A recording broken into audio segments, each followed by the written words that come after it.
Assalamualaikum warahmatullahi wabarakatuh. Perkenalkan, nama saya Raffi Ahnaf Lutfi Fansyah.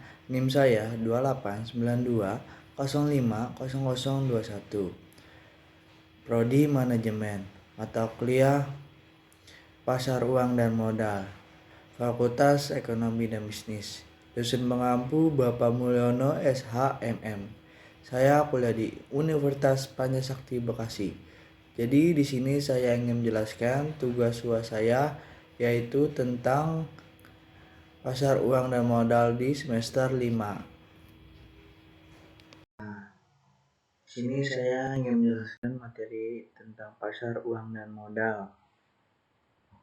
Yang pertama di sini ada pasar uang atau money market adalah suatu wadah tempat pertemuan antara pemilik dana atau founder dengan calon konsumen, baik bertemu langsung maupun melalui perantara atau broker, atas transaksi permintaan atau penawaran atau demand atau supply terhadap jumlah dana atau surat-surat berharga jangka pendek, umumnya di bawah 270 hari. Lanjut, di sini ada karakteristik pasar uang. Yang pertama, di sini ada nilai transaksi yang sangat besar. 2. Kecilnya risiko gagal tagih. 3. Jatuh tempo setahun atau kurang.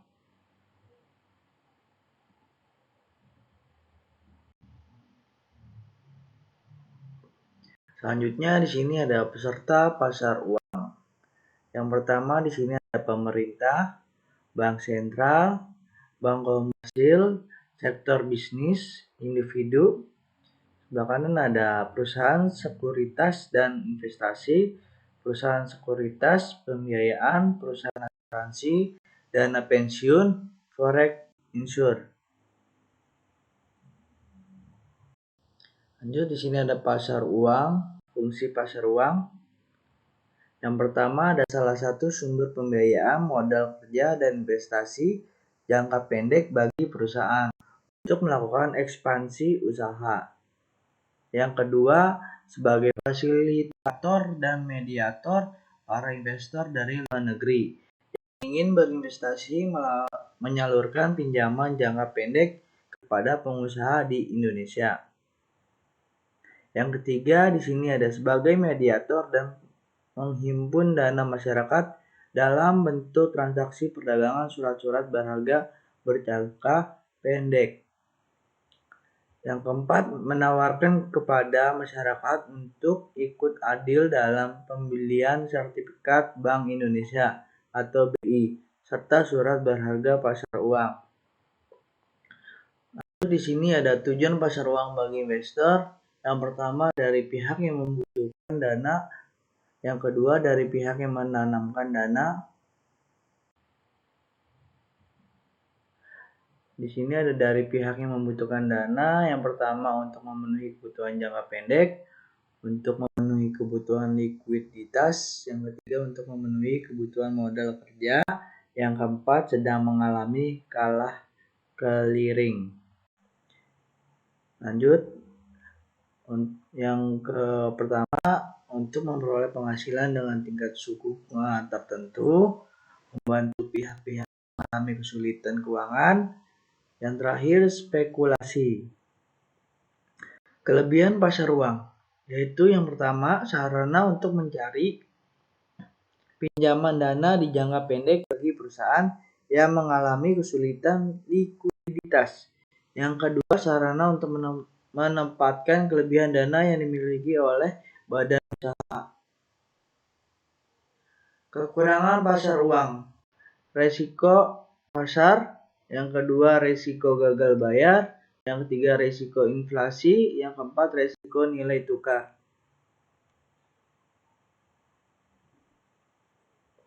Jenis resiko pasar uang.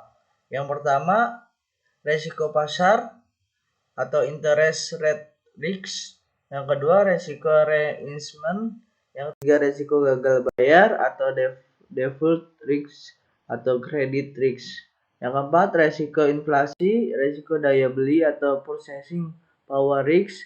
Yang kelima ada resiko valuta atau currency risk atau exchange rate risk. Yang keenam resiko politik. Yang terakhir marketability atau liquidity risk. Perbedaan antara pasar uang dan pasar modal. Yang pertama, instrumen pasar uang periode waktunya adalah jangka pendek atau lebih kecil dari 270 hari. Sedangkan pasar modal periodenya jangka panjang.